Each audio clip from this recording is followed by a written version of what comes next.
Hey guys, good morning and Sunday special সকলোৰ কাৰণে Sunday special আজি আমাৰ কাৰণেও special আজি আমি নিজে বনাই আছো মাংস ভাত বলক আপোনালোকক দেখাম মাংস ভাত মতে বস্তু আনিব বুলি ৰখি আছো সব বস্তু আহি পালে এতিয়া চাই ল কাটি কুটি ৰেডি সব এইবোৰ কৰিব আলু পিয়াজ হৈ গ'ল এতিয়া মাংস বনাবলৈ লাগে খৰি জ্বলাব প্ৰথমতে খৰি জ্বলোৱা হ'ল মাংসটো ফ্ৰাই কৰিবলৈ দিম গোন্ধ পাই মুখত পানী আহি গৈছে আকৌ খালি ভাতো হ'বলৈ হ'ল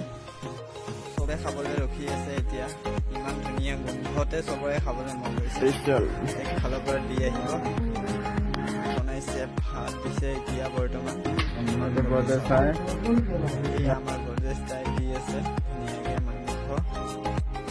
এইটোৱে আছিলে আজি আমাৰ Sunday special party